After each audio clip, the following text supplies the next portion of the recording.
ആഖിബത്ത് നന്നാവാൻ ഒരുപാട് വഴികൾ മഹാരഥന്മാർ പഠിപ്പിച്ചു. അതിലെ ഒന്ന്, ബാങ്ക് വിളിക്കുമ്പോൾ സംസാരം ഒഴിവാക്കുക, ശ്രദ്ധിച്ച് ബാങ്ക് കേൾക്കുക. ബാങ്ക് കൊടുത്തു കഴിഞ്ഞ ഉടനെ ബാങ്കിൻ്റെ ശേഷമുള്ള അല്ലാഹുമ്മ റബ്ബ ഹാദിഹി ദഅവതി താമ്മ എന്ന് തുടങ്ങുന്ന പ്രാർത്ഥന പ്രാർത്ഥിക്കുക. രണ്ടാമത്തത്, ഹദ്ദാദ് റാത്തീബ് പതിവാക്കുക. ഹദ്ദാദ് റാത്തീബ് ഒരു മനുഷ്യൻ്റെ ജീവിതത്തിൽ പതിവാക്കേണ്ട ഒരുപാട് ദിക്റുകൾ ക്രോഡീകരിച്ചിട്ടാണ് മഹാനായ അബ്ദുല്ലാഹ് ഇബ്നുൽ ഹദ്ദാദ് റളിയല്ലാഹു അൻഹു ആ ഒരു ചെറിയ 20 മിനിറ്റിൻ്റെ ഉള്ളിൽ ചൊല്ലി തീർക്കാവുന്ന ആ ഒരു ക്രോഡീകരണം നമ്മുടെ ആഖിബത്ത് സുരക്ഷിതമാക്കാനുള്ള വഴികളാണ്, ദിക്റുകളാണ്. അത് പതിവാക്കുക. മൂന്നാമത്തത്, അസ്മാഉൽ ഹുസ്ന, യാ അല്ലാഹ്, യാ റഹ്മാനു, യാ റഹീമു, യാ മലിക്കു, യാ ഖുദ്ദൂസ്, അങ്ങനെ അള്ളാഹുവിൻ്റെ 99 നാമങ്ങൾ അത് ഹിഫ്ളാക്കുക, കാണാതെ പഠിക്കുക, അത് നിത്യവും ചൊല്ലുക. അത് മുഖേന പടച്ച റബ്ബിനോട് പ്രാർത്ഥിക്കുക. അസ്മാഉൽ ഹുസ്ന നമ്മൾ കാണാതെ പഠിക്കുക, മാത്രമല്ല അത് പതിവാക്കുക. ആ അസ്മാഉൽ ഹുസ്ന ചൊല്ലി പ്രാർത്ഥിച്ചാൽ പ്രാർത്ഥനയ്ക്ക് ജവാബാണ്, ഉത്തരം കിട്ടുന്ന ഒരു വലിയ മരുന്നാണ്. ആ കൂട്ടത്തിൽ നമ്മുടെ ആഖിബത്തിൻ്റെ വിഷയവും അല്ലാഹുവിനോട് സമർപ്പിക്കുക.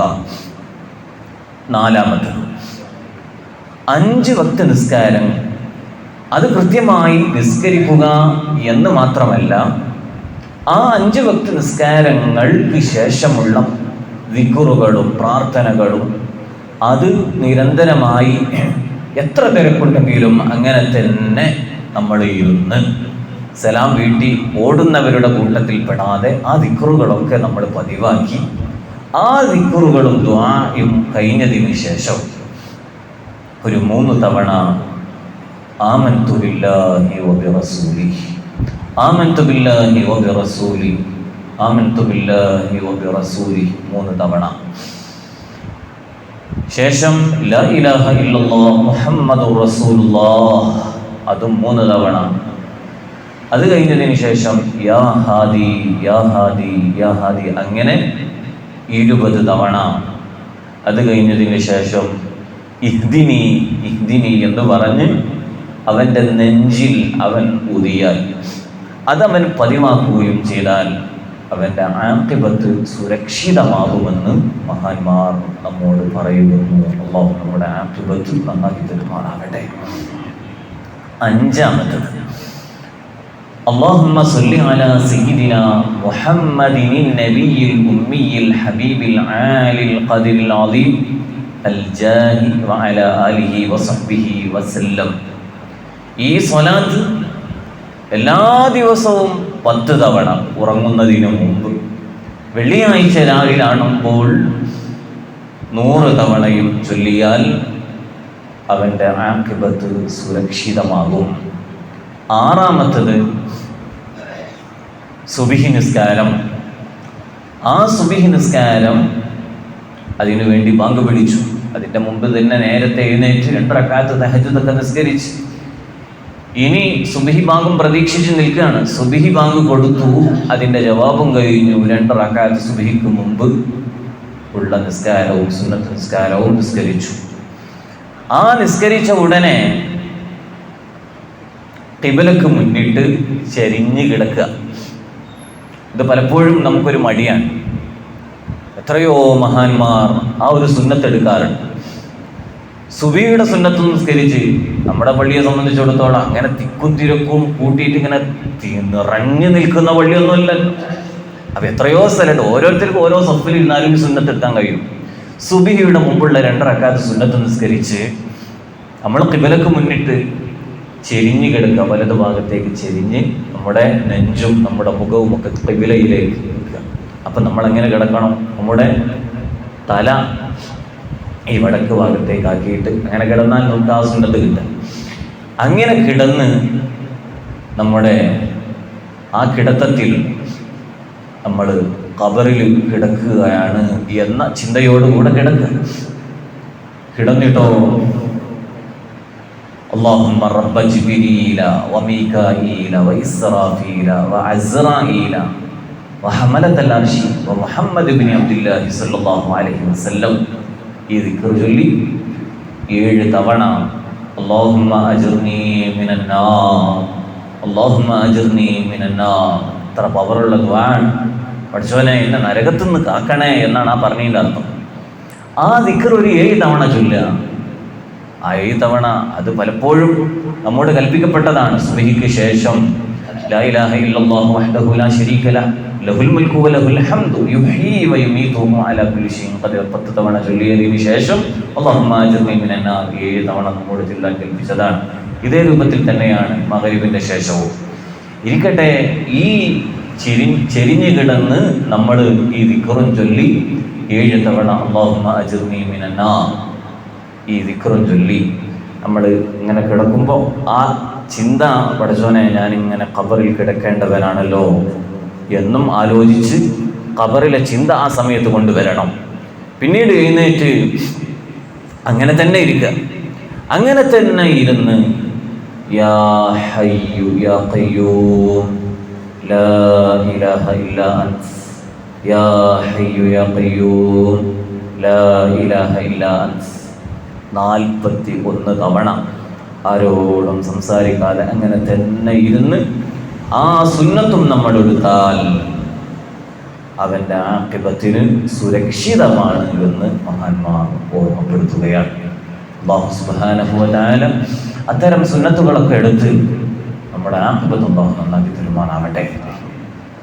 ഇഹ്ദിനസ് സിറാത്തൽ മുസ്തഖീം എന്ന ആയത്തിൻ്റെ അവസാന ഘട്ടത്തിലേക്ക് നീങ്ങാൻ ഇമാം ബൈളാവി റളിയല്ലാഹു അൻഹുവിൻ്റെ ചെറിയൊരു വിശദീകരണവും കൂടെ പറഞ്ഞ് നമുക്കത് അവസാനിപ്പിക്കാം. കാരണം ഖുർആൻ എന്ന് പറഞ്ഞാൽ ഒറ്റ ആയത്ത് തന്നെ ദിവസങ്ങളോളം പറഞ്ഞാൽ അത് തീർക്കാൻ കഴിയില്ല.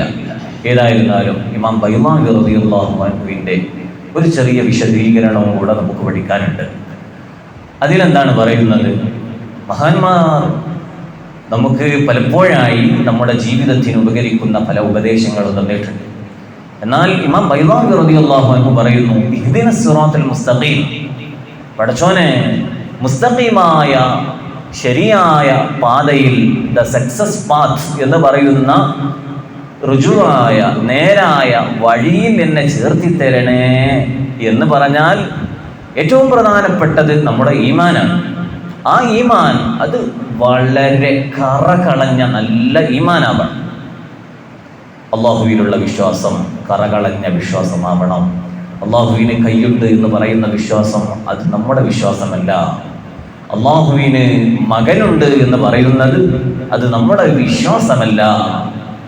അള്ളാഹുവിൻ്റെ മലക്കുകൾ അള്ളാഹുവിൻ്റെ പെൺകുട്ടികളാണ് എന്ന് പറയുന്ന വിശ്വാസം അത് നമ്മുടെ വിശ്വാസമല്ല. അങ്ങനെ തുടങ്ങി വിശ്വാസം വളരെ ക്ലിയർ ആകണം. അതോടൊപ്പം എന്താണ് ശിർക്ക്, എന്താണ് തൗഹീദ്, എന്താണ് തവസ്സുൽ, എന്താണ് ഇസ്തിഗാസ, ഇതൊക്കെ പഠിക്കണം. ഇത് പഠിക്കാതെ ഒരാൾ മമ്പുറം മഖാമിൽ പോയിട്ട് സിയാറത്ത് ചെയ്യുമ്പോഴേക്ക് കണ്ടോ മമ്പുറത്തെ പാപ്പാന ദൈവമാക്കിയിട്ട് പ്രാർത്ഥിക്കുന്നു എന്ന് പറയുമ്പോൾ അത് ശരിയായ വിശ്വാസമല്ല. മറിച്ച് ഒരു മുഅ്മിനായ മനുഷ്യൻ മമ്പുറത്തപ്പാപ്പയുടെ മഖ്ബറയിൽ പോകുന്നത് അത് അള്ളാഹുവിലേക്ക് അടുത്ത മഹാനാണ്. ആ മഹാന്റെ ബറക്കത്ത് തേടി പഠിച്ചോനെ ഒന്നുകൂടെ ആത്മീയമായി നമുക്കും ഉയരാനാണ്. ആ സമയത്ത് അതിനെ ശിർക്കാക്കി കുഫറാക്കി ഇസ്ലാമിൻ്റെ ആചാരങ്ങളെ അത് അനിസ്ലാമികമാക്കി ചിത്രീകരിക്കുന്നത് നമ്മുടെ വിശ്വാസമല്ല. അപ്പം നമ്മുടെ ഈമാൻ ക്ലിയർ ആക്കണം എന്ന് ഫസ്റ്റ് പോയിന്റാണ്. അത് പറഞ്ഞതിന് ശേഷം മഹാനവറുകൾ പറയുന്നു, നമ്മുടെ എല്ലാറ്റിലും ആ ഒരു നേരായ പാത വേണം. ഈമാൻ അത് നേരായ പാതയിലൂടെ കൊണ്ടുവരുമ്പോൾ തന്നെ നമ്മുടെ കർമ്മങ്ങളിൽ, നമ്മുടെ ഫിഅലുകളിൽ, നമ്മോട് കൽപ്പിക്കപ്പെട്ട ഓരോ പ്രവർത്തനങ്ങളിൽ, അമലുകളിൽ നേരായ വഴിയുണ്ട്. ആ നേരായ വഴി അവൻ തിരഞ്ഞെടുക്കണം. ആ നേരായ വഴികളിൽ നിസ്കാരം എടുത്തു നോക്കിയാൽ ആ നിസ്കാരത്തിനും ശരിയായ റൂട്ടുണ്ട്, നേരായ പാതയുണ്ട്. ആ പാത ഏതാണ്? ആ പാത നബി സല്ലല്ലാഹു അലൈഹി വസല്ലമ തങ്ങൾ പറഞ്ഞു, നിസ്കാരത്തിന്റെ ശരിയായ റൂട്ട് അഫ്ളലുൽ അഅ്മാലി അസ്സലാത്തു ഫീ അവ്വലി വഖ്തിഹാ. നിസ്കാരം അതിൻ്റെ ആദ്യ സമയത്ത് നിസ്കരിക്കലാണ് അമലുകളിൽ വെച്ച് ഏറ്റവും ശ്രേഷ്ഠമായതെന്ന് മുഹമ്മദ് റസൂലുള്ളാഹി സല്ലല്ലാഹു അലൈഹി വസല്ലമ തങ്ങൾ പഠിപ്പിക്കുകയാണ്. അപ്പൊ നമുക്കറിയാം 5 വക്ത് നിസ്കാരങ്ങളുണ്ട്. ആ നിസ്കാരങ്ങൾക്കും അല്ലാഹു സുബ്ഹാനഹു വ തആല ഓരോന്നിനും ഓരോ സമയം നിശ്ചയിച്ചിട്ടുണ്ട്. ളുഹർ നിസ്കാരം അത് ഉച്ച തിരിഞ്ഞ് ഒരു വസ്തുവിന്റെ നിഴൽ അതിനോളമാകുന്നത് വരെയാണല്ലോ ളുഹറിന്റെ സമയം എന്ന് പറയുന്നത്. എന്നാൽ അതിന്റെ ആദ്യ സമയമാണല്ലോ ബാങ്ക് വിളിക്കുന്ന സമയം ളുഹറിന്. ആ സമയത്ത് തന്നെ പഠിച്ചോനെ ബാങ്ക് വിളിച്ചിട്ടുണ്ട്, ഇനി ഒരു പണിക്കും ഞാൻ പോകുന്നില്ല, വേഗം പള്ളിയിലേക്ക് പോകണമെന്ന് പുരുഷൻ ചിന്തിക്കണം. സ്ത്രീകൾ വേഗം വീട്ടിലെ നിസ്കാരപ്പായിലേക്ക് പോകണമെന്ന് ചിന്തിച്ച് ആദ്യ സമയത്ത് തന്നെ നിസ്കരിക്കണം. എന്നാലോ നമ്മുടെ സ്ത്രീകളോ ഇതുകൂടെ കഴിയട്ടെ, ഈ പണിയും കൂടെ കഴിയട്ടെ എന്നും പറഞ്ഞ് അങ്ങനെ ഓരോന്നും മാറ്റിവെച്ച് 3-3:30 ആകുമ്പോഴേക്ക് അതാ സമയത്തിന്റെ അവസാന ഘട്ടത്തിലേക്ക് പോവുകയാണ്.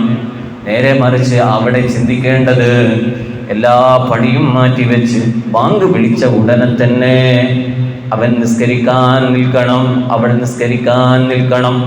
അപ്പോഴാണ് നബി സല്ലല്ലാഹു അലൈഹി വസല്ലമ തങ്ങൾ പറഞ്ഞ അസ്സലാത്തു ലി അവ്വലി വഖ്തിഹാ, നിസ്കാരം അതിൻ്റെ ആദ്യ സമയത്ത് നിസ്കരിക്കലാണ് ഏറ്റവും ശ്രേഷ്ഠത എന്ന് പറഞ്ഞ രൂപത്തിലേക്ക് എത്തുകയുള്ളൂ.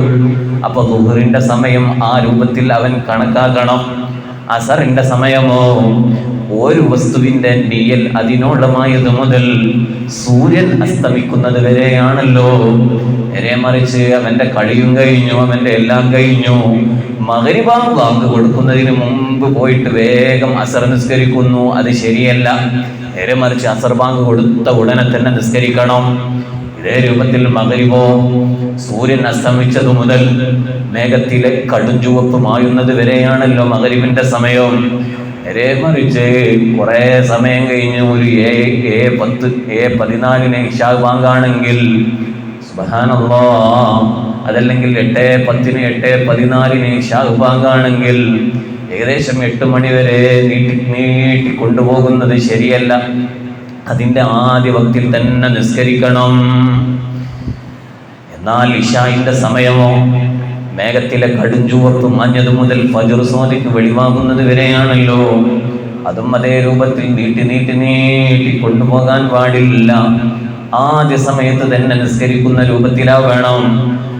എന്നാൽ ഫജ്ർ സ്വാദിക്ക് വെളിവായത് മുതൽ സൂര്യൻ ഉദിക്കുന്നത് വരെയാണല്ലോ സുബ്ഹിയുടെ സമയം.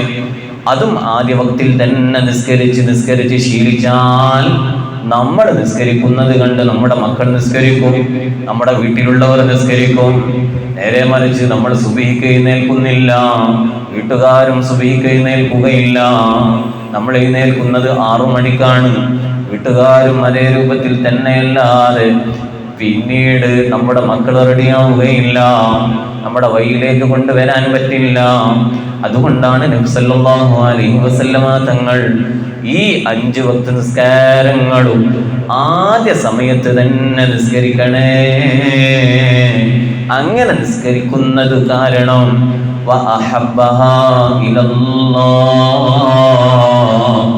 അല്ലാഹുവിന് അത്തരക്കാര് വലിയ ഇഷ്ടമാണ്. അത്തരം ആളുകൾക്ക് അല്ലാഹുവിൻ്റെ ഇഷ്ടം കിട്ടുകയാണ്. അതുപോലെ നമുക്ക് കഴിച്ചിലാകാൻ. അപ്പൊ നമ്മൾ ചിന്തിക്കേണ്ടത് പഠിച്ചോനെ ബാങ്ക് വിളിച്ച ഉടനെ തന്നെ ഞാൻ നിസ്കരിക്കും എന്നൊരു ചിന്ത നമുക്ക് വേണം. സല്ലല്ലാഹു അലൈഹി വസല്ലമ തങ്ങളെ കുറിച്ച് മഹദിയായ ആയിഷ ബീവി റളിയല്ലാഹു അൻഹ പറഞ്ഞില്ലേ, മുത്തുനബി സല്ലല്ലാഹു അലൈഹി വസല്ലമ തങ്ങൾ വീട്ടിലുള്ള എല്ലാ പണിയെടുക്കും. വിറക് അട്ടിയാക്കി വിറക് ശേഖരിച്ചു വെക്കും. തൻ്റെ ചെരുപ്പ് എന്തെങ്കിലും വാറ് അറ്റുപോയിട്ടുണ്ടെങ്കിൽ സ്വയം തുന്നും. വീട്ടിലെല്ലാ പണികളിലും എന്നെ സഹായിക്കും. പക്ഷേ ബാങ്ക് കൊടുത്ത ഉടനെ തന്നെ സല്ലല്ലാഹു അലൈഹി വസല്ലമ തങ്ങൾ പിന്നെ നിസ്കാരം കഴിഞ്ഞിട്ടല്ലാതെ മറ്റു പണിയിൽ ഏർപ്പെടുകയില്ല. ആ രൂപത്തിൽ നമ്മൾ ചിന്തിക്കണം.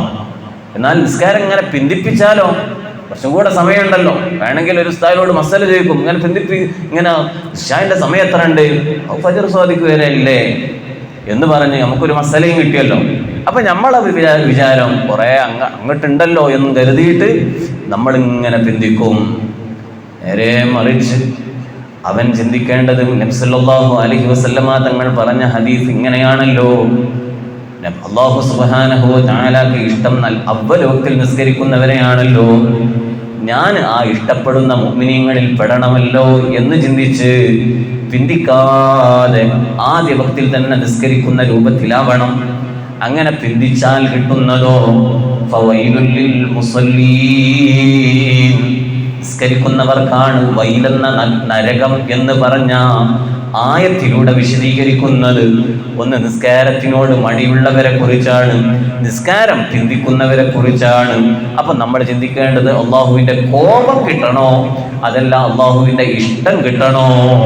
അള്ളാഹുവെ ഞങ്ങളെ എല്ലാവരെയും അള്ളാഹു ഇഷ്ടപ്പെടുന്ന വിഭാഗത്തിൽ ഉൾപ്പെടുത്തി അനുഗ്രഹിക്കണേ അല്ലാഹ്.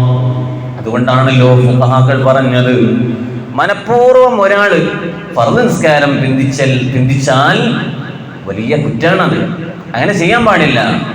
നേരെ മറിച്ച് ചിലപ്പോ നമ്മളൊരു ബസ്സിൽ കയറി നമുക്ക് അവിടെ നിന്ന് ഇറങ്ങാൻ കഴിഞ്ഞില്ല, അങ്ങനെ ഇറങ്ങാൻ കഴിയാത്ത ബുദ്ധിമുട്ടുകൊണ്ട് എന്നാലും അല്പം കൂടെ പോയാൽ എൻ്റെ നിസ്കാരം എനിക്ക് കിട്ടും എന്ന പ്രതീക്ഷയിൽ അങ്ങനെ തന്നെ ഇരുന്നു. ആ ബസ്സിൽ തന്നെ പോവുകയാണെങ്കിൽ എൻ്റെ നിസ്കാരം ഖളാ ആകണം എങ്കിൽ ആ ബസ്സിൽ നിന്ന് ഇറങ്ങി അവൻ നിസ്കരിക്കണം. ഇതൊക്കെ നമ്മൾ ചിന്തിക്കേണ്ട കാര്യമാണ്. നമ്മൾ ബസ്സിൽ പോവാണ്, കോഴിക്കോട്ടേക്ക് കയറിയപ്പോ പെട്ടെന്നാണ് പക്ഷേ ളുഹർ നിസ്കരിച്ചിട്ടില്ലല്ലോ, ഈ ബസ്സാണെങ്കിൽ കോഴിക്കോട് എത്തുകയും ഇല്ലല്ലോ, നല്ല ബ്ലോക്കാണ്. അപ്പൊ വേഗം ബസ്സിൽ നിന്ന് ഇറങ്ങുക, വേഗം ഇറങ്ങിയിട്ട് നമ്മൾ നിസ്കരിക്കുക. ഇനി പൈസ കോഴിക്കോട്ടുകളിലെ ടിക്കറ്റ് എടുത്തോട്ടെ, പൈസ പോയിക്കോട്ടെ, എന്നാൽ പടച്ച റബ്ബിന്റെ അടുക്കൽ നിന്ന് നമുക്ക് കുറ്റം കിട്ടൂലല്ലോ. അവിടെയാണ് ഈമാൻ എന്ന് പറയുന്നത്. അങ്ങനെയാണ് നമ്മൾ ചിന്തിക്കേണ്ടത്. അതുകൊണ്ട് മനഃപൂർവം നമ്മൾ നിസ്കാരം പിന്തിച്ചു കഴിഞ്ഞാൽ കുറ്റകരമാണ്. ഇത് പറഞ്ഞതിന് ശേഷം ഫുഖഹാക്കൾ പറയുന്നു, നിസ്കാരത്തിന്റെ സമയമായി എന്നിട്ട് ഉറങ്ങുന്നത് തെറ്റാണ്. ആ തെറ്റ് അവൻ ഉണരുമെന്ന് പ്രതീക്ഷയുണ്ടെങ്കിൽ കറാഹത്തും, പ്രതീക്ഷയില്ലെങ്കിൽ ഹറാമുമാണ് എന്ന് ഫുഖഹാക്കൾ രേഖപ്പെടുത്തുകയാണ്. അപ്പൊ നമ്മൾ എന്തായാലും നല്ല ക്ഷീണമുണ്ട്, ഉറക്കമുണ്ട് എങ്കിൽ വേഗം സുന്നത്ത് പിന്നീട് നിസ്കരിച്ചാലും ഫർള് നമ്മൾ നിസ്കരിക്കുന്ന രൂപത്തിൽ ഉണ്ടാവണം. എത്രത്തോളം അതിൻ്റെ ഗൗരവം രേഖപ്പെടുത്തി എന്നറിയോ മുഅ്മിനീങ്ങളെ? ഒരു മനുഷ്യൻ പ്രായപൂർത്തി എത്തിയതിനു ശേഷം ഒരു നിസ്കാരം, പ്രായപൂർത്തി എത്തിയതിനു ശേഷം ഒരു നിസ്കാരം ഒരാൾ ഒഴിവാക്കി കഴിഞ്ഞാൽ 6400 വർഷം അവൻ നരകത്തിൽ കിടക്കേണ്ടി വരും. ഒരൊറ്റ നിസ്കാരത്തിന്റെ കഥയാണ്. അപ്പൊ നമ്മൾ ചിന്തിക്കേണ്ടത്, പഠിച്ചോനെ നമ്മുടെ നിസ്കാരം തന്നെ ഒരു കഥയാണ്, പിന്നെ ഈ നിസ്കാരം പിന്തിപ്പിച്ചു അല്ലെങ്കിൽ മടിയായി കളാക്കി, പിന്നെ എന്റെയൊക്കെ സ്ഥിതി എന്തായിരിക്കും എന്ന് ചിന്തിച്ച് നിസ്കാരത്തിന്റെ കാര്യത്തിൽ നല്ല ബോധമുണ്ടാവണം. കൂട്ടത്തിൽ ജമാഅത്ത് നമ്മൾ സൂക്ഷിക്കണം. തക്ബീറത്തുൽ ഇഹ്റാമിന്റെ ഫളീലത്ത് നമ്മൾ ശ്രദ്ധിക്കണം. തക്ബീറത്തുൽ ഇഹ്റാമിന്റെ ഫളീലത്ത് എന്ന് പറഞ്ഞാൽ ഇമാം തക്ബീറത്തുൽ ഇഹ്റാം കെട്ടിയ ഉടനെ തന്നെ പിന്നെ ഒരു സംസാരമല്ല, ഒന്നുമില്ല, വേഗം നമ്മൾ ആ സുഫിൽ നിന്ന് ഇമാം തക്ബീറത്തുൽ ഇഹ്റാം കെട്ടി ഉടനെ തന്നെ അല്ലാഹു അക്ബർ നിയ്യത്ത് വെച്ച് നമ്മൾ തക്ബീറത്തുൽ ഇഹ്റാം കെട്ടി. ഇങ്ങനെ 5 വക്ത് നിസ്കാരങ്ങളും 40 ദിവസം ഒരാൾ പതിവാക്കിയാൽ 2 ബറാഅത്താണ്. 2 ബറാഅത്ത് എന്ന് പറഞ്ഞാൽ 2 മോചനം. ഒന്ന് കാപട്യത്തിൽ നിന്നുള്ള മോചനം, 2 ബറാഅത്തു മിനന്നാർ, നരകമോചനം അവർക്ക് ലഭിക്കുക. നമ്മൾ എപ്പോഴെങ്കിലും അത് സൂക്ഷിക്കാറുണ്ടോ? എത്ര കാലമായി നമ്മൾ വാള് കേൾക്കുന്നു, ക്ലാസ്സുകൾ കേൾക്കുന്നു, പക്ഷെ ഇതിനൊന്നും നമുക്കൊരു വിലയില്ല, മൂല്യമില്ല. മറിച്ച് ഒരു 40 ദിവസം നമ്മൾ അങ്ങനെ ശീലിച്ചു കഴിഞ്ഞാൽ, അഥവാ ഇമാമ തക്ബീറത്തുൽ ഇഹ്റാം കെട്ടി ഉടനെ തന്നെ തക്ബീറത്തുൽ ഇഹ്റാം കെട്ടുന്ന ഈ ഫളീലത്ത് 5 വക്തിലും 40 ദിവസം അങ്ങ് ശീലിച്ചു കഴിഞ്ഞാൽ പിന്നെ ഉറപ്പാണ് അവന്റെ മരണം വരെ അവനത് ശീലിക്കാൻ കഴിയും എന്ന് മാത്രമല്ല, അവൻ ആ ഒരു റെയിലിലേക്ക് കയറി കഴിഞ്ഞു. പിന്നെ ആ പാളം തെറ്റിക്കാൻ അവന് ഒരാൾ ശ്രമിച്ചാലും കഴിയൂല, അതങ്ങനെ തന്നെ പോകും. അങ്ങനെ കൊണ്ട് നടക്കാൻ അല്ലാഹു തൗഫീഖ് നൽകുമാറാവട്ടെ. മറ്റൊന്നാണ് നിസ്കാരത്തിലെ ദുആഉൽ ഇഫ്തിതാഹ്, അതുപോലെ തന്നെ ഫാത്തിഹയ്ക്ക് ശേഷമുള്ള ആമീൻ അത് പ്രത്യേകം ശ്രദ്ധിക്കണം. പറയുമ്പോഴേക്ക് ആമീൻ പറയരുത്. ഒരു ചെറിയ സക്കത്ത, ഒരു സുബ്ഹാനല്ലാഹയുടെ ഖദർ അല്പം മടങ്ങി ഇമാമ് ആമീൻ എന്ന് പറയുമ്പോൾ ഇമാമിൻ്റെ ഒപ്പം ആമീൻ പറയുക. അപ്പോഴാണ് മലക്കുകൾ ആമീൻ എന്ന് പറയുമ്പോൾ ആ മലക്കുകളുടെ ആമീനിലും നമ്മൾ പങ്കുചേരുമ്പോൾ ആ പ്രാർത്ഥന അള്ളാഹു നമ്മളിൽ നിന്ന് കബൂലാക്കണമെങ്കിൽ ആ ഒരു റൂട്ടിലൂടെ നമ്മൾ പോകണം. എല്ലാറ്റിനും ഒരു ഭംഗിയുണ്ട്. ഫാത്തിഹയുടെ ഭംഗി അങ്ങനെയാണ്. അങ്ങനെ നമ്മളത് സൂക്ഷിക്കണം. സൂറത്തുകൾ സൂക്ഷിക്കണം. റുകൂഉം സുജൂദും തുടങ്ങി ഖൗലിയും ഫിഅലിയുമായ എല്ലാ റുക്നുകളും സൂക്ഷിച്ച് നമ്മൾ നിസ്കരിക്കുമ്പോഴാണ് നിസ്കാരം ഇഹ്ദിനസ് സിറാത്തൽ മുസ്തഖീം ആവുകയുള്ളൂ. ഇതാണ് ഇമാം ബൈളാഖി റളിയല്ലാഹു അൻഹു നമ്മെ കൊണ്ടുവരുന്നത്. ഓരോന്നിനും സിറാത്തുൽ മുസ്തഖീം ഉണ്ട്. നമ്മുടെ കർമ്മത്തിന്റെ സിറാത്തുൽ മുസ്തഖീം ഇങ്ങനെയാണ്. ഇതാണ് നമ്മെ വരച്ച് കാണിച്ചു തരുന്നത്. അതേ രൂപത്തിൽ നോമ്പെടുത്താലോ, നോമ്പും അതിനുമുണ്ട് സിറാത്തുൽ മുസ്തഖീമായ വഴി. ആ നോമ്പ് പ്രഭാതം മുതൽ പ്രദോഷം വരെ നമ്മൾ വെള്ളം കുടിക്കാതെ ഭക്ഷണം കഴിക്കാതെ എല്ലാം സൂക്ഷിച്ച് നോമ്പ് മുറിയുന്ന കാര്യങ്ങളൊന്നും ചെയ്യാതെ മഗ്‌രിബ് വരെ നമ്മൾ കൊണ്ട് നടക്കും. അങ്ങനെ നടക്കുമ്പോൾ നമ്മൾ സൂക്ഷിക്കേണ്ടത് നമ്മുടെ കണ്ണിന് നോമ്പുണ്ട്, കാതിന് നോമ്പുണ്ട്, നാക്കിന് നോമ്പുണ്ട്, എല്ലാറ്റിനും നോമ്പുണ്ട്, അവയവങ്ങൾക്കൊക്കെ നോമ്പുണ്ട്. കണ്ണുകൊണ്ട് ഹറാമ് കണ്ടാൽ കണ്ണിൻ്റെ നോമ്പ് നഷ്ടപ്പെട്ടു. കാതുകൊണ്ട് ഹറാമ് കേട്ടാൽ കാതിൻ്റെ നോമ്പ് നഷ്ടപ്പെട്ടു. നാക്കുകൊണ്ട് ഹറാമ് പറഞ്ഞാൽ നാക്കിൻ്റെ നോമ്പ് നഷ്ടപ്പെട്ടു. ഇങ്ങനെ ഓരോന്ന് എടുത്തു നോക്കുമ്പോൾ ഓരോ തെറ്റുകുറ്റങ്ങൾ ചെയ്യുമ്പോഴേക്ക് നമ്മുടെ ഓരോ തെറ്റ് കാരണം നമ്മുടെ നോമ്പ് ബാത്തിലാകുകയാണ്. അപ്പൊ അത് സൂക്ഷിച്ച് കൊണ്ടുവരുമ്പോഴാണ് നോമ്പ് സിറാത്തുൽ മുസ്തഖീമിലേക്ക് വരികയുള്ളൂ. അപ്പൊ നമ്മൾ ഇഹ്ദിനസ് സിറാത്തൽ മുസ്തഖീം എന്ന് പറയുമ്പോൾ പഠിച്ചോനെ എൻ്റെ കർമ്മങ്ങൾ, നിസ്കാരമാവട്ടെ, നോമ്പാവട്ടെ, ഹജ്ജാവട്ടെ, സകാത്താവട്ടെ, എല്ലാം മുസ്തഖീമായ വഴിയിൽ എന്നെ ചേർത്തി തരണേ. ഇതാണ് ആ പറഞ്ഞതിൻ്റെ അർത്ഥം. ഹജ്ജ് ചെയ്യുന്ന ആൾ ഞാനൊരു ഹാജിയായി മാറണം എന്ന് ചിന്തിക്കാൻ പാടില്ല. മറിച്ച് പഠിച്ചോനെ ജനങ്ങളെ ഇടയിൽ ഞാൻ ഹാജിയായിട്ടില്ലെങ്കിലും റബ്ബിൻ്റെ അടുക്കൽ എൻ്റെ ഹജ്ജ് കബൂലാക്കണം. അങ്ങനെയാണ് നമ്മൾ ചിന്തിക്കേണ്ടത്. അല്ലാഹു നമ്മുടെ ഹാജിമാർക്കൊക്കെ ഹജ്ജിൻ്റെ പ്രതിഫലം കൊടുക്കുമാറാവട്ടെ. നമുക്കൊക്കെ മരിക്കുന്നതിന് മുമ്പ് ഹജ്ജും ഉംറയും നബി സല്ലല്ലാഹു അലൈഹി വസല്ലമ തങ്ങളെ സിയാറത്ത് ചെയ്യാനുള്ള തൗഫീഖ് തരുമാറാവട്ടെ. അങ്ങനെ നമ്മുടെ കർമ്മങ്ങൾ സൂക്ഷിച്ചു. അതോടൊപ്പം നമ്മുടെ നിയ്യത്തുകൾ നന്നാക്കണം. ഏത് സംഗതികളിലും നിയ്യത്ത് നന്നാക്കണം. ഉദ്ദേശശുദ്ധി, ആ ശുദ്ധിക്ക് വലിയ പ്രാധാന്യമുണ്ട്. ആ ശുദ്ധിക്ക് വലിയ മൂല്യമുണ്ട്. എല്ലാ സംഗതികളിലും അല്ലാഹുവിൻ്റെ പൊരുത്തം. പഠിച്ചോനെ, ഞാൻ ഒരാളുടെ വിവാഹം നടക്കുകയാണ്, ഞാൻ അദ്ദേഹത്തിന് ആരും അറിയാതെ ഒരു സ്വതന്ത്ര കൊടുക്കുകയാണ്. പഠിച്ചോനെ നീ കബൂലാക്കണേ അല്ലാഹ്. അങ്ങനെ ചിന്തിക്കുമ്പോഴാണ് അവൻ്റെ സദഖക്ക് അല്ലാഹു പ്രതിഫലം നൽകുകയുള്ളൂ. നാലാമത് പറയുന്നു, ഹലാലായ മാർഗം സ്വീകരിക്കാം. നമ്മുടെ സമ്പാദ്യം അത് ഹലാലായി നമ്മൾ സമ്പാദിക്കണം. ആരെയും പറ്റിച്ചിട്ടോ വഞ്ചിച്ചിട്ടോ നമ്മൾ സമ്പാദിക്കുന്നതൊന്നും ഒരു ബറക്കത്തും ഉണ്ടാവൂല. നമ്മൾ കഴിക്കുന്ന ഭക്ഷണം ഹലാലായ ഭക്ഷണമാവണം. നമ്മുടെ ജീവിതം എല്ലാം ഹലാലായിരിക്കണം. അപ്പോഴാണ് നമ്മുടെ ദുആക്ക് ഇജാബത്ത് കിട്ടുകയുള്ളൂ. ഒരാൾ തമാശക്ക് പറഞ്ഞു, നമ്മുടെ ദുആക്കൊന്നും ഇജാബത്ത് കിട്ടാത്തത് കോഴി തിന്നുന്നതുകൊണ്ടാണ്. അപ്പോൾ ഞാൻ പെട്ടെന്ന് ഇങ്ങനെ ആലോചിച്ചു, കോഴി തിന്നണീന് എന്താ പ്രശ്നം? അപ്പോൾ എന്താ പ്രശ്നം? നമ്മൾ കോഴിക്കടയിൽ ഒരു ബംഗാളിയാക്കും. ആ ബംഗാളി നിരന്തരമായിട്ട് കാലിലെ മുട്ടുമ്പിൽ ഇങ്ങനെ വെച്ചിട്ട് ഒരൊറ്റ വെട്ട തലക്ക്. അതിൻ്റെ അന്നനാളവും ശ്വാസനാളവും വെട്ടിയോ മുറിഞ്ഞോ ബിസ്മി ചൊല്ലിയോ ഇതൊന്നും നമ്മൾ ആലോചിക്കുന്നില്ല. 1 കിലോ കോഴി നമ്മൾ അങ്ങനെയല്ലേ വാങ്ങാറുണ്ട്. 1 കിലോ കോഴി 2 കിലോ കോഴി വാങ്ങിയിട്ട് പോരും.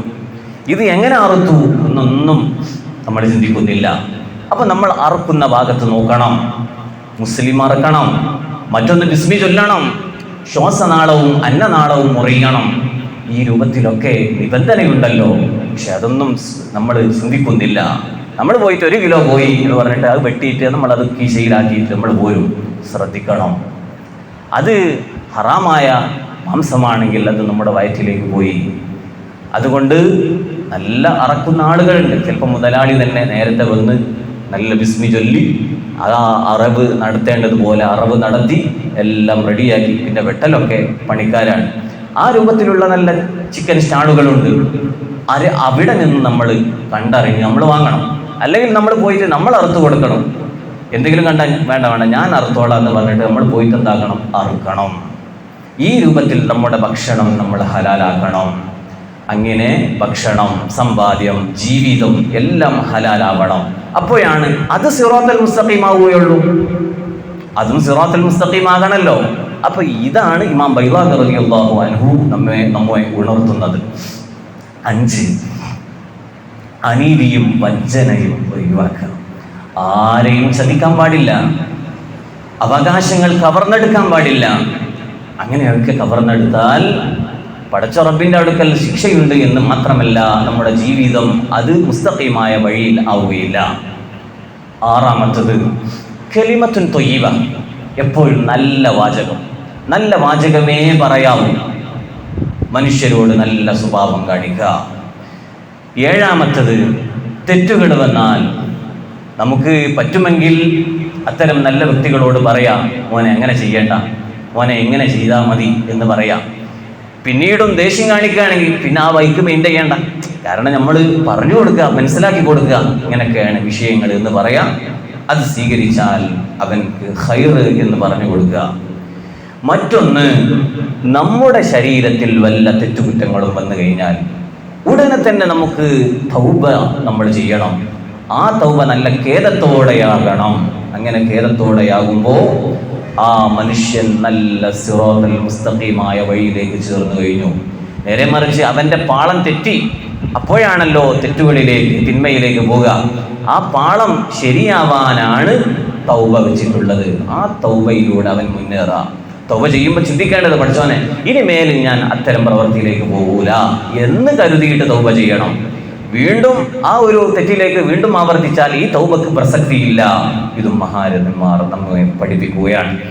അങ്ങനെ ശരിയായ റൂട്ട് സ്വീകരിച്ചു എന്ന് മാത്രമല്ല, മാതാപിതാക്കളെ ആദരിക്കണം, ബഹുമാനിക്കണം, അനുസരിക്കണം. അതും ശരിയായ റൂട്ടാണ്. ഭാര്യയോട് ഷണ്ട കൂടരുത്. ഒരാൾ സുബ്ഹി നിസ്കരിച്ച് ഇഹ്ദിന സിറാത്തുൽ മുസ്തഖീം എന്ന് പറയുമ്പോൾ തന്നെ അതിൻ്റെ അർത്ഥം ഇത്രയും കാലം ഭാര്യയെ നന്നായി ചീത്ത പറഞ്ഞു, ഇനി ഇന്നു മുതലെങ്കിലും മോനെ നല്ല വഴിയിൽ നീ ചേരണം. ഭാര്യയോട് നീ വേദനിപ്പിക്കുന്ന വാചകങ്ങൾ പറയരുത്, അവരെ വെറുപ്പിക്കരുത്. നിനക്ക് നിന്റെ സമയത്ത് ഭക്ഷണമായിട്ടില്ലെങ്കിൽ, നീ പോകുന്ന സമയത്ത് വസ്ത്രം ഇസ്തിരിയിട്ടിട്ടില്ലെങ്കിൽ, അങ്ങനെ തുടങ്ങി ഏത് കാര്യത്തിനും ഭാര്യയെ ചീത്ത പറയുന്ന സ്വഭാവം അതുണ്ടാകരുത് എന്നും മഹാന്മാർ രേഖപ്പെടുത്തുകയാണ്. അതോടൊപ്പം മാതാപിതാക്കളെ നന്നായി അനുസരിക്കണം, ബഹുമാനിക്കണം, ആദരിക്കണം. സൂറത്തുൽ ഇസ്രായിൽ 23-ാം ആയത്തിലൂടെ അല്ലാഹു പഠിപ്പിച്ചു, വഖല്ലാ റബ്ബുക അല്ലാ തഅബുദു ഇല്ലാ ഇയ്യാഹു വബിൽ വാലിദൈനി ഇഹ്സാനാ ഇമ്മാ യബ്ലുഗന്ന ഇൻദകൽ കിബറ അഹദുഹുമാ ഔ കിലാഹുമാ ഫലാ തഖുൽ ലഹുമാ ഉഫിൻ വലാ തൻഹർഹുമാ വഖുൽ ലഹുമാ ഖൗലൻ കരീമാ. വഖല്ലാ റബ്ബുക, അങ്ങയുടെ റബ്ബ് വിധിച്ചിട്ടുണ്ട്, അല്ലാ തഅബുദു ഇല്ലാ ഇയ്യാ, അല്ലാഹുവിനെ അല്ലാതെ ആരാധിക്കരുത്. മാത്രമല്ല വബിൽ വാലിദൈനി ഇഹ്സാനാ, മാതാപിതാക്കൾക്ക് നന്മ ചെയ്യണേ നബിയേ. ഇമ്മാ യബ്ലുഗന്ന ഇൻദകൽ കിബറ അഹദുഹുമാ ഔ കിലാഹുമാ, ആ മാതാപിതാക്കളിൽ ഒരാൾ അല്ലെങ്കിൽ രണ്ടുപേരും അവർ വാർദ്ധക്യമെത്തി, വയസ്സായി, അങ്ങനെ അവർ നിങ്ങളുടെ അടുക്കലുണ്ടായാൽ, മാത്രമല്ല അത്തരം ആളുകളോട്, ഉമ്മയോട്, ഉപ്പയോട് ഫലാ തഖുൽ ലഹുമാ ഉഫിൻ, ഛേ എന്ന് പറയുന്ന വാചകം പോലും പറയരുത്. എന്താണ് ഛേ എന്ന് പറഞ്ഞാൽ? ഛേ എന്ന് പറയുക എന്ന് മാത്രമല്ല, അവിടെ അർത്ഥം കുറിക്കുന്നത് അവരെ വെറുപ്പിക്കുന്ന ഒരു വാചകങ്ങളും നമ്മുടെ ഭാഗത്തു നിന്നുണ്ടാകാനേ പാടില്ല. വലാ തൻഹറുഹുമാ, അവരോട് കയർത്ത് സംസാരിക്കാൻ പാടില്ല. വഖുൽ ലഹുമാ ഖൗലൻ കരീമാ, അവരോട് മാന്യമായി പെരുമാറണേ. അവരുടെ അന്തസ്, അവരുടെ ഇസ്സത്ത് കീപ്പ് ചെയ്യുന്ന രൂപത്തിൽ നീ സംസാരം മയമാക്കണേ. അപ്പോൾ പിന്നെന്താവണം? നമ്മൾ ആലോചിക്കേണ്ടത്, ചെറുപ്രായത്തിൽ വളർത്തിയവരല്ലേ നമ്മുടെ മാതാപിതാക്കൾ. ആ മാതാപിതാക്കൾ നമ്മെ താരാട്ട് പാട്ടി സ്നേഹത്തോടെ വളർത്തി. പലതവണ നമുക്കറിയാത്ത ഓരോ വസ്തുക്കളുടെയും പേര് പഠിപ്പിച്ചു. കൈ, ഇതെന്താണ് കൈയാണ് എന്നറിയാത്ത നമ്മെ, ഇതെന്താണ് കണ്ണ് എന്ന് അറിയാത്ത നമ്മെ, ഇതെന്താ മോനെ കണ്ണ്, ഇതെന്താ മോനെ ചെവി, ഇതെന്താ മോനെ കൈ. അങ്ങനെ പഠിപ്പിച്ച് ഓരോന്നും പഠിപ്പിച്ചു. നമ്മുടെ ശരീരാവയവങ്ങളെ ഓരോ പേരും പഠിപ്പിച്ചു. റോട്ടിലൂടെ പോകുന്ന ഓരോ വാഹനത്തിൻ്റെ പേര് പഠിപ്പിച്ചു. ഒരു സ്കൂട്ടർ പോയാൽ അതെന്തമ്മ, അത് സ്കൂട്ടറാണ് മോനെ, അതെന്താ സ്കൂട്ടറാണ്, അതെന്താ വീണ്ടും സ്കൂട്ടറാണ് പറഞ്ഞു. ഒരു പ്രശ്നവുമില്ല, ഉമ്മ ഇങ്ങനെ പറഞ്ഞു തരാണ്. കുട്ടിയുടെ വാചകം കേൾക്കാൻ ഉമ്മക്ക് വലിയ ഇഷ്ടമാണ്. ഒരു കാറ് പോയാൽ അതെന്തമ്മ, അത് കാറ്, അതെന്താ കാറ്. ഇങ്ങനെ ഓരോന്ന് പഠിപ്പിച്ചു. എന്നാൽ ചിന്തിക്കേണ്ടത്, ആ ഉമ്മ പ്രായമായി, ഉമ്മയുടെ പ്രായാധിക്യം കാരണം പിന്നെ ഉമ്മാക്ക് നടക്കാൻ കഴിയുന്നില്ല. ഉമ്മ കട്ടിലിലാണ്. കട്ടിലിൽ കിടക്കുന്ന ഉമ്മ ഒരു ശബ്ദം കേൾക്കുകയാണ്.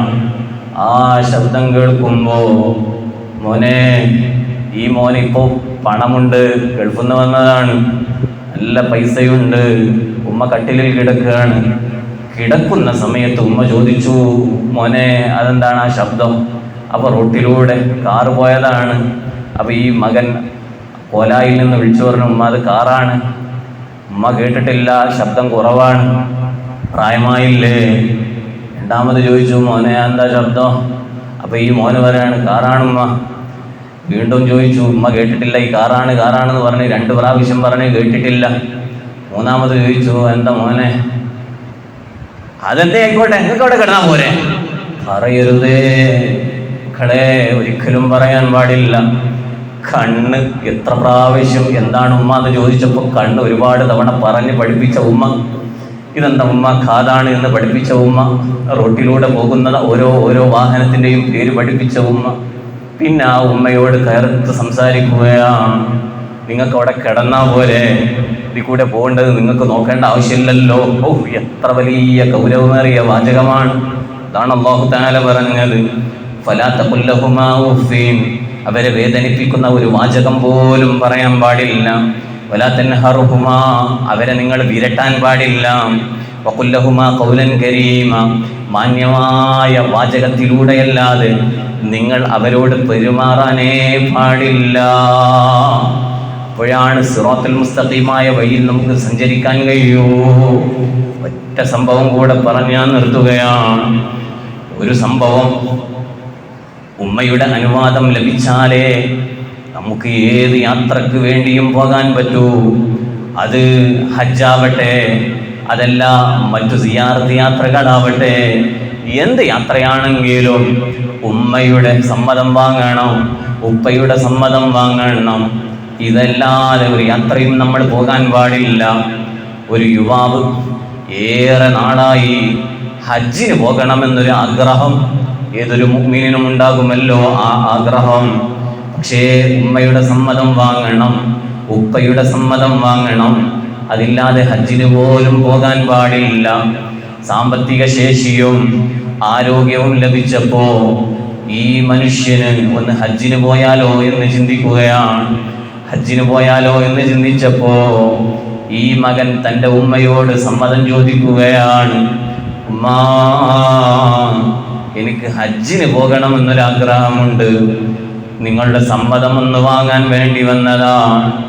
ഉമ്മയുടെ മറുപടി, മോനെ, ഇപ്പോ നീ പോകണ്ട, എൻ്റെ സ്ഥിതി നിനക്കറിയില്ലേ, എനിക്ക് അസുഖം മൂർച്ഛിച്ചു വന്നിട്ടുണ്ട്, എൻ്റെ അടുക്കൽ നീ തന്നെ വേണം, നീ ഇല്ലെങ്കിൽ എനിക്ക് കഴിയില്ല, നീ എൻ്റെ അടുത്ത് എപ്പോഴും ഉണ്ടാവണം. ഉമ്മയുടെ മറുപടിയാണ്. അപ്പോഴാണ് ഈ യുവാവ് വീട്ടിൽ നിന്ന് ഇറങ്ങിയിട്ട് ചിന്തിച്ചു, ഉമ്മ അങ്ങനെ പറഞ്ഞോട്ടെ, അതിന് കുഴപ്പമൊന്നുമില്ലല്ലോ, ഹജ്ജല്ലേ, അത് നമ്മുടെ യുക്തിയാണ്, ഒരിക്കലും അങ്ങനെ ചിന്തിക്കാൻ പാടില്ല. ഉമ്മ പറഞ്ഞു പോകണ്ട, അത് ഹജ്ജിനാണെങ്കിലും ഇപ്പൊ പോകണ്ട, കാരണം ഉമ്മ ഇവിടെ അസുഖമായി കിടക്കുമ്പോ ഞാൻ ഈ അസുഖത്തിന് വേണ്ടി ഉമ്മക്ക് വേണ്ടി ഖിദ്മത്തെടുക്കലാണല്ലോ എനിക്ക് ഏറ്റവും ഖൈറ്. നിങ്ങൾ ആലോചിക്കേണ്ടത്, മഹാനായ ഉസ്മാൻ ഇബ്നു അഫ്ഫാൻ റളിയല്ലാഹു അൻഹു ബദർ രണാങ്കണത്തിലേക്ക് പോകുമ്പോ ഹബീബായ മുഹമ്മദ് റസൂലുള്ളാഹി സ്വല്ലല്ലാഹു അലൈഹി വസല്ലമ തങ്ങളോട് സമ്മതം ചോദിച്ചപ്പോ, മോനെ ഉസ്മാനെ, ഇപ്പോ നീ വരേണ്ടതില്ല, നിന്റെ ഭാര്യ റുഖയ്യ ബീവി റളിയല്ലാഹു അൻഹ നബി സല്ലല്ലാഹു അലൈഹി വസല്ലമ തങ്ങളുടെ പൊന്നാര മകളാണ്, അതോടൊപ്പം നിന്റെ ഭാര്യയാണ്, അവർക്ക് രോഗമുണ്ട്, അവളെ ശുശ്രൂഷിക്കണമെന്ന് നബി സല്ലല്ലാഹു അലൈഹി വസല്ലമ തങ്ങൾ പറഞ്ഞപ്പോ അത് അങ്ങനെ തന്നെ അനുസരിച്ച മഹാനാണ് സയ്യിദുനാ ഉസ്മാൻ ഇബ്നു അഫ്ഫാൻ റളിയല്ലാഹു അൻഹു. അത് കേട്ടതിന്റെ പ്രതിഫലം എന്താണെന്നറിയോ? ബദറിൽ പങ്കെടുത്തിട്ടില്ലെങ്കിലും ആ ബദറിൽ പങ്കെടുത്തതിന്റെ പ്രതിഫലം മഹാനായ ഉസ്മാൻ ഇബ്നു അഫ്ഫാൻ റളിയല്ലാഹു അൻഹുവിന് കൊടുത്തു. അതുകൊണ്ടാണല്ലോ ബദർ മൗലിദിലെ അസ്മാഉൽ ബദർ ചൊല്ലുമ്പോ മഹാനായ അഷ്റഫുൽ ഖൽഖ് മുഹമ്മദ് റസൂലുള്ളാഹി സ്വല്ലല്ലാഹു അലൈഹി വസല്ലമ തങ്ങളുടെ പേര് ഒന്നാമതായി നമ്മൾ എണ്ണി, രണ്ടാമതായി സയ്യിദുനാ അബൂബക്കർ സിദ്ദീഖ് റളിയല്ലാഹു അൻഹു, മൂന്നാമതായി സയ്യിദുനാ ഉമർ ഇബ്നുൽ ഖത്താബ് റളിയല്ലാഹു അൻഹു, നാലാമതായി മഹാനായ സയ്യിദുനാ ഉസ്മാൻ ഇബ്നു അഫ്ഫാൻ റളിയല്ലാഹു അൻഹുവിനെ എണ്ണി. ബദറിൽ പങ്കെടുത്തിട്ടില്ലെങ്കിലും ബദരീങ്ങളിൽപ്പെട്ട ആളായി. കാരണം എന്തിയെ? നബി സല്ലല്ലാഹു അലൈഹി വസല്ലമ തങ്ങൾ പറഞ്ഞതനുസരിച്ചു. ഈ മകന് ചിന്തിച്ചു, ഹജ്ജ് നല്ല കാര്യല്ലേ, ഞാനൊന്ന് പോയാലോ. നാട് വിട്ടു, ഹജ്ജിന് വേണ്ടി പുറപ്പെട്ടു. ഉമ്മ ഈ ഒരു ഭാഗത്ത് ഉമ്മ പോകണ്ട എന്ന് പറഞ്ഞിട്ടുണ്ട്, പക്ഷേ അത് ധിക്കരിച്ചിട്ടില്ലെങ്കിലും ഈ കുട്ടി നല്ലത് വിചാരിച്ചിട്ട് പോയതാണ്. അവിടെയും ചിന്തിക്കണം, ഞാൻ ഇവിടെ നല്ലത് വിൽക്കാൻ പാടില്ല, ഉമ്മ പറഞ്ഞതിലപ്പുറം എനിക്ക് മറ്റൊന്നില്ല എന്നാണ് ചിന്തിക്കേണ്ടത്. യുവാവിന് ഹജ്ജിന് വേണ്ടി പുറപ്പെട്ടു. അങ്ങനെ ഹജ്ജിന് വേണ്ടി പുറപ്പെട്ടപ്പോ യാത്രക്കിടയിൽ ഒരു വലിയ മഹാനെ കണ്ടു. മഹാന്റെ പേര് അബ്ദുല്ലാഹി ഇബ്നുൽ മുബാറക് റളിയല്ലാഹു അൻഹു ആണ് എന്നൊരു റിപ്പോർട്ടുണ്ട്. വലിയ ആലിമാണ്. ആ ആലിം, ചില ആലിമീങ്ങൾക്ക് മുഖത്ത് നോക്കിയാൽ ഓരോരുത്തരുടെയും സ്ഥിതിഗതികൾ അറിയാൻ കഴിയും. ഈ മനുഷ്യന്റെ മുഖത്തേക്ക്, ഈ യുവാവിന്റെ മുഖത്തേക്ക് മഹാനായ അബ്ദുല്ലാഹി ഇബ്നുൽ മുബാറക് റളിയല്ലാഹു അൻഹു നോക്കിയപ്പോ ഒന്ന് ഉപദേശിച്ചാലോ എന്ന് ആഗ്രഹം വന്നു. ഒന്ന് ചോദിച്ചു, അല്ലയോ മോനെ, നീ വീട്ടിൽ ആരെയെങ്കിലും തനിച്ചാക്കിയാണോ പോന്നത്? ഉടനെ ഖേദം വന്നു. ശരിയാണ്, എൻ്റെ ഉമ്മ എന്നോട് പോകണ്ട എന്ന് പറഞ്ഞിട്ടുണ്ടല്ലോ, എൻ്റെ ഉമ്മയെയും തനിച്ചാക്കിയിട്ടല്ലേ ഞാൻ പോന്നത്. ഈ യുവാവിന് വല്ലാത്ത വിഷമം തോന്നി. അങ്ങനെ മനസ്സിൻ്റെ ഉള്ളിൽ നിന്ന് പറഞ്ഞു, അതേ, ഞാൻ എൻ്റെ ഉമ്മയെ തനിച്ചാക്കിയിട്ടാണ് പോന്നത്. കണ്ടോ, ആ മകന് ഉപദേശം സ്വീകരിക്കാനുള്ള നല്ല മനസ്സുണ്ട്. ഒരു ആലിമ് പറഞ്ഞാൽ, ഒരു ഉസ്താദ് പറഞ്ഞാൽ അതിലപ്പുറമില്ല. ഉപദേശം സ്വീകരിക്കാനുള്ള മനസ്സ് നമുക്ക് വേണം. നമ്മളാണെങ്കിൽ, കാരണവന്മാരാണെങ്കിലും ഉസ്താദുമാരാണെങ്കിലും സയ്യിദന്മാരാണെങ്കിലും അവരെങ്ങനെ പറഞ്ഞു നടന്നോട്ടെ എന്ന ധിക്കാര സ്വഭാവമല്ല, പറഞ്ഞത് അങ്ങനെ തന്നെ സ്വീകരിക്കാനുള്ള മനസ്സുണ്ട്. ഈ യുവാവ് ചിന്തിച്ചു, ഈ ആലിമ് എന്നെ ഉപദേശിക്കുന്നത് എൻ്റെ നന്മക്ക് വേണ്ടിയിട്ടാണല്ലോ. ഉടനെ തന്നെ ആലിമ് പറഞ്ഞു, മോനെ, നിനക്ക് ഹജ്ജിനേക്കാൾ ഖൈറ് നിന്റെ ഉമ്മയെ ശുശ്രൂഷിക്കലാണ്, നിന്റെ ഉമ്മക്ക് ഖിദ്മത്തെടുക്കലാണ് മോനെ. ഇത് കേട്ട ആ യുവാവ്, ഓക്കേ, ഞാൻ അങ്ങോട്ട് തന്നെ മടങ്ങുകയാണ് എന്ന് ചിന്തിച്ച് ഈ മകൻ അങ്ങോട്ട് തന്നെ തിരിച്ചുപോയി. നേരെ ഉമ്മയുടെ അടുത്തേക്ക് പോയി. ഉമ്മയുടെ അടുത്തേക്ക് പോയിട്ട് കാല് പിടിച്ച് മാപ്പ് പറഞ്ഞു, ഉമ്മ, എനിക്ക് മാപ്പാക്കണേ മോനെ, എനിക്ക് മാപ്പാക്കി തരണേ ഉമ്മ. ആ സമയത്ത് ഉമ്മ പറഞ്ഞു, മോനെ, നീ നീ എൻ്റെ അടുത്തുണ്ടാകുമ്പോൾ എനിക്ക് സന്തോഷമാണ്, എനിക്കൊരു റാഹത്താണ്. അതുകൊണ്ട് പറഞ്ഞതല്ലേ, എനിക്ക് എല്ലാം മാപ്പാണ്. ഈ ചരിത്രം പറഞ്ഞുകൊണ്ട് പറയുന്നു മഹാന്മാർ, ഉമ്മയുടെ മനസ്സ് എപ്പോഴും കൃപയുള്ള മനസ്സാണ്. അവർ പോകണ്ട എന്ന് പറഞ്ഞ് പോയിട്ട് നമ്മൾ തിരിച്ചു വന്നാലും അവർ നമ്മെ സ്വീകരിക്കാൻ എപ്പോഴും റെഡിയാണ്. അത്തരം നല്ല നിഷ്കളങ്കരായ ഉമ്മയുടെ മനസ്സ് നമ്മൾ വേദനിപ്പിക്കാൻ പാടില്ല. അവരെ നല്ല മാന്യമായ രീതിയിലല്ലാതെ പെരുമാറാൻ പാടില്ല. അതുകൊണ്ടല്ലേ നബി സല്ലല്ലാഹു അലൈഹി വസല്ലമ തങ്ങൾ പഠിപ്പിച്ചത് അല്ലാഹുവിന്റെ തൃപ്തി മാതാപിതാക്കളുടെ തൃപ്തിയിലാണ്. അല്ലാഹുവിന്റെ കോപം മാതാപിതാക്കളുടെ കോപത്തിലാണ്. അപ്പൊ നമ്മൾ നേരായ വഴിയിലേക്ക് പോകണമെങ്കിൽ നമ്മുടെ കർമ്മം നന്നാവണം, നമ്മുടെ നോമ്പ് നന്നാവണം, നമ്മുടെ ഹജ്ജ് നന്നാവണം, നമ്മുടെ വിശ്വാസം നന്നാവണം. അതോടൊപ്പം അത് മാത്രം പോരാ, നമ്മുടെ മാതാവിന്റെ ഗുരുത്വം വേണം, നമ്മുടെ ഉപ്പയുടെ ഗുരുത്വം വേണം. അങ്ങനെ നല്ല രൂപത്തിലൂടെ പോകുമ്പോഴാണ് സൂറത്തുൽ ഫാത്തിഹയിലെ സിറാത്തൽ മുസ്തഖീം എന്ന പ്രാർത്ഥന ഒരു മനുഷ്യൻ, ഒരു മുഅ്മിനായ മനുഷ്യൻ 17 തവണ നിർബന്ധമായും പ്രാർത്ഥിക്കുമ്പോ ഇഹ്ദിനസ് സിറാത്തൽ മുസ്തഖീം, പഠിച്ചോനെ എന്നെ ചൊവ്വായ പാതയിൽ ചേർത്തി തരണേ എന്ന് പറയുമ്പോ ഈ പറഞ്ഞ ഭാഗങ്ങളൊക്കെ നമ്മുടെ മനസ്സിലേക്ക് വന്ന് പ്രാർത്ഥിക്കുമ്പോ അവനാണ് ശരിയായ റൂട്ടിലൂടെ സഞ്ചരിക്കുന്നവൻ എന്ന് മഹാനായ ഇമാം ബൈളാവി റളിയല്ലാഹു അൻഹു റിപ്പോർട്ട് ചെയ്യുന്നു. അല്ലാഹു ആ രൂപത്തിൽ ജീവിച്ച് മരിക്കാൻ നമുക്കൊക്കെ തൗഫീഖ് നൽകുമാറാവട്ടെ. എല്ലാവരും എഴുന്നേറ്റ് നിൽക്കണം, അടുത്തോട്ട് വരണം, നമുക്കൊക്കെ ഈ രൂപത്തിൽ ജീവിക്കണം. അതിനുള്ള നല്ല ബൈത്താണ് യാ അക്രമ ബൈത്ത്. അത് ചൊല്ലുമ്പോൾ നബി സല്ലല്ലാഹു അലൈഹി വസല്ലമ തങ്ങളെ തവസ്സുലാക്കി ഈ പറഞ്ഞ കാര്യങ്ങളൊക്കെ എൻ്റെ ജീവിതത്തിൽ പകർത്തണം എന്ന നിയ്യത്തോടുകൂടെ നമ്മൾ ചൊല്ലണം. അല്ലാഹു ഖബൂലാക്കി തരുമാറാവട്ടെ. يا أكرم الخلق ما لي من ألوذ به سواك عند حلول الحديث العميم مولاي صل وسلم دائما أبدا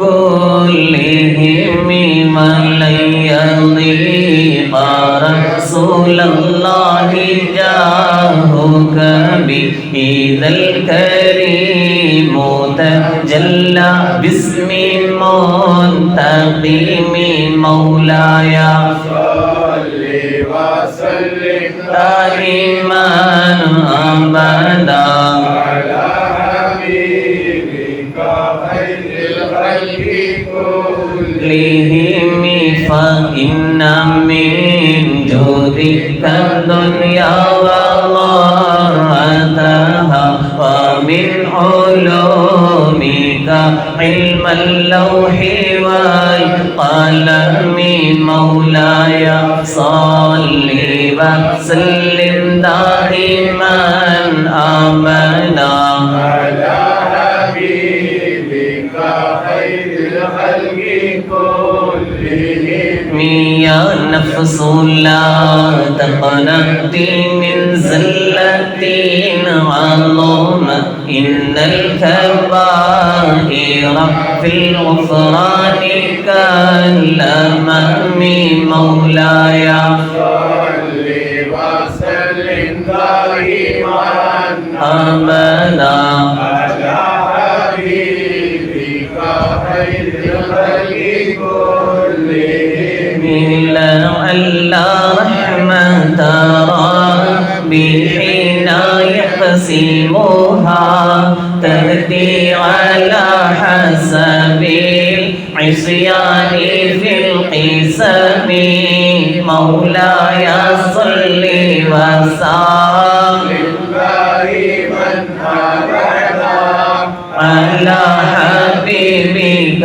خير الخلق كلهم يا ربي واجعل رجائي غير منعكس لديك واجعل حسابي غير منخرم مولاي صل وسلم دائما أبدا على حبيبك خير الخلق كلهم والطف بعبدك في دارين إن له صبرا متى تدعوه الأقبال ينهزم مولاي صل وسلم دائما أبدا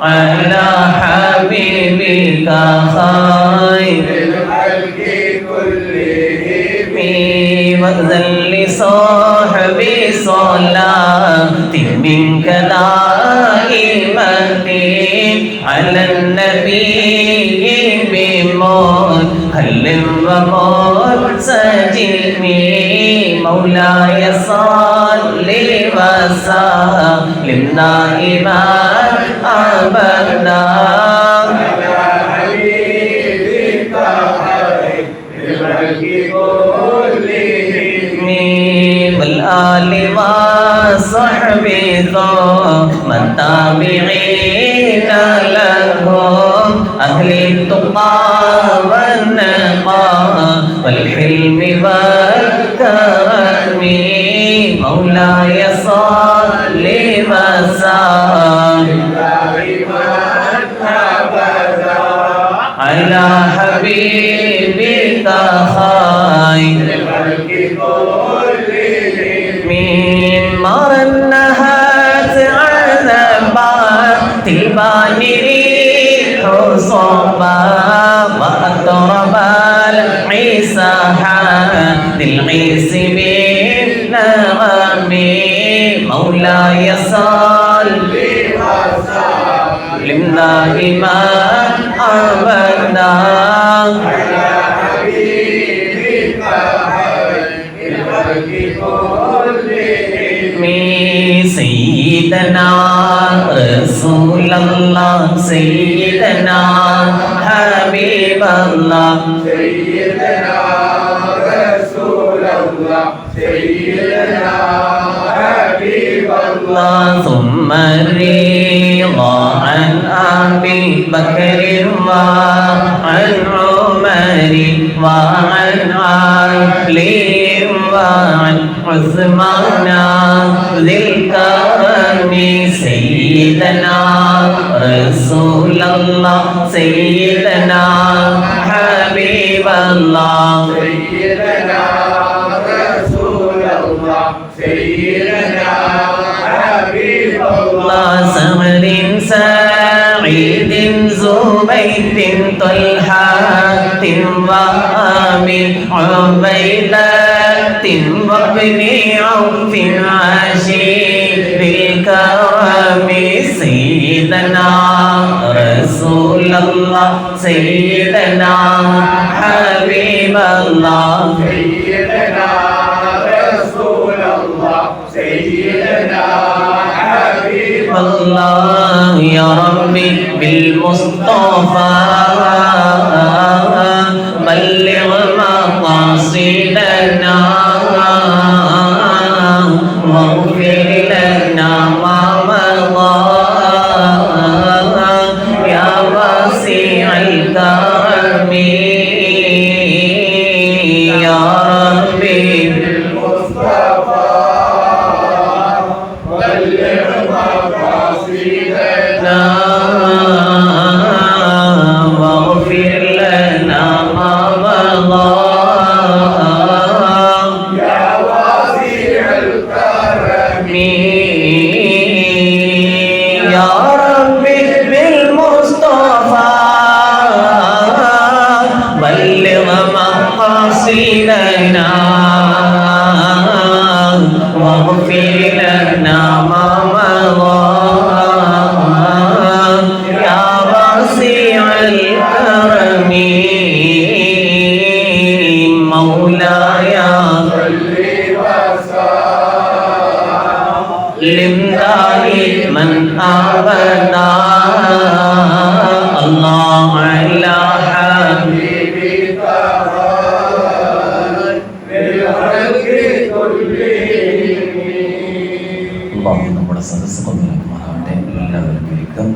ഇന്നത്തെ ചായ നമ്മുടെ അഞ്ചപ്പുര ബാവാക്കാൻ്റെ പേര്, ബാവാക്കാൻ്റെ വകയാണ്. അദ്ദേഹത്തിൻ്റെ ഉമ്മ ആലിമീങ്ങളെ, മുത്തഅല്ലിമീങ്ങളെ, പ്രത്യേകിച്ച് തലീമിലെ ഒക്കെ മുത്തഅല്ലിമീങ്ങളെ വല്ലാതെ സ്നേഹിച്ച് സഹായിച്ച് അവർക്ക് വേണ്ട എല്ലാം കൊടുക്കുന്ന നല്ലൊരു ഉമ്മയായിരുന്നു. അള്ളാഹു ആ ഉമ്മക്കും അദ്ദേഹത്തിൻ്റെ ഉപ്പക്കും അള്ളാഹു മഗ്ഫിറത്തും റഹ്മത്തും നൽകുമാറാവട്ടെ. മക്കൾ നൽകുന്ന ഈ സ്വദഖ റബ്ബേ അതും നല്ലൊരു സദസ്സിന് വേണ്ടിയിട്ട്, മുഅ്മിനീങ്ങൾക്ക് വേണ്ടിയിട്ടുള്ള ചായയാണ് റബ്ബേ. നീ അത് കബൂലാക്കണേ റഹ്മാനെ. അവരുടെ ഖബറിലേക്ക് ഈ ഇൽമിൻ്റെ പ്രതിഫലം നീ നൽകണേ റഹ്മാനെ. നമ്മുടെ കുടുംബത്തിൽ നിന്ന് മരണപ്പെട്ടു പോയവർ എല്ലാവരുടെ പേരിലും ഒരു 10 തഹ്ലീൽ ചെല്ലണം. അഫ്ളൽ ദിക്ർ ലാ ഇലാഹ ഇല്ലല്ലാഹ്, ലാ ഇലാഹ ഇല്ലല്ലാഹ്, ലാ ഇലാഹ ഇല്ലല്ലാഹ്, ലാ ഇലാഹ ഇല്ലല്ലാഹ്, ലാ ഇലാഹ ഇല്ലല്ലാഹ്, ലാ ഇലാഹ ഇല്ലല്ലാഹ്, ലാ ഇലാഹ ഇല്ലല്ലാഹ്, ലാ ഇലാഹ ഇല്ലല്ലാഹ്, ലാ ഇലാഹ ഇല്ലല്ലാഹ്, ലാ ഇലാഹ ഇല്ലല്ലാഹ്.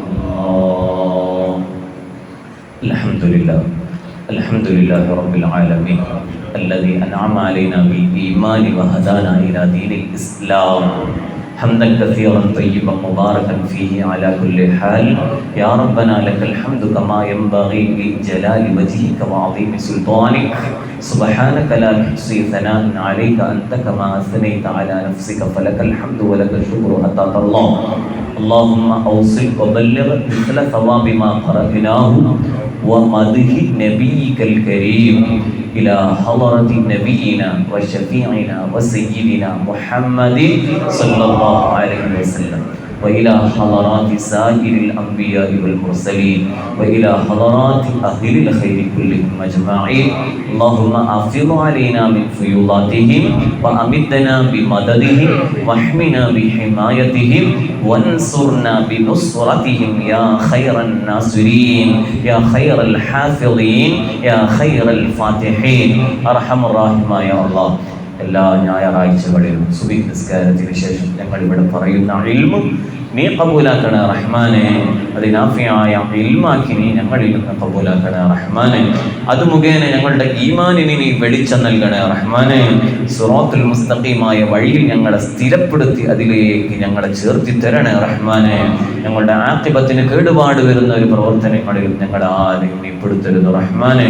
ഞങ്ങളുടെ ചെറുതും വലുതും രഹസ്യവും പരസ്യവുമായി എന്തെല്ലാം തെറ്റുകുറ്റങ്ങളുടെ ജീവിതത്തിൽ വന്നിട്ടുണ്ടോ എല്ലാം ഗഫൂറായ റബ്ബേ നീ പുറത്തു തരണേ റഹ്മാനെ.